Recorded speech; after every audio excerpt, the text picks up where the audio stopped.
உங்கள் வெளிச்சம் அவர்கள் முன்பாக பிரகாசிக்க கடவது.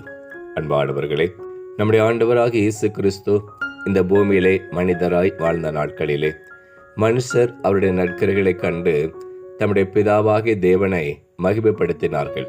அவருடைய பிள்ளைகளாகிய நாமும் அவரை போன்று மனுஷர் நம் நற்கரைகளை கண்டு பரலோகத்தில் இருக்கிற நம்முடைய பிதாவை மகிமைப்படுத்தும்படியாக உங்கள் வெளிச்சம் அவர்களுக்கு முன்பாக பிரகாசிக்க கடவது என்று சொல்லுகிறார். அன்பான தேவனுடைய ஜனமே, அந்த காலத்தில் வாழ்ந்து கொண்டிருந்த நம்மை தேவன் தம்முடைய புண்ணியங்களை அறிவிக்கும்படியாக தம்முடைய ஆச்சரியமான ஒளியிடத்திற்கு தேவனால் அழைக்கப்பட்ட நம்மிடத்திலே மனுஷர் நம்முடைய நற்கரைகளை கண்டு பரலோகத்தில் இருக்கிற நம்முடைய பிதாவை மகிமைப்படுத்தும்படியாக நம்முடைய வெளிச்சம் மனுஷருக்கு முன்பாக பிரகாசிக்கும் தன்மை நம்மிடத்திலே காணப்படுகிறதா? நம்மை நாமே சிந்தித்து பார்ப்போம்.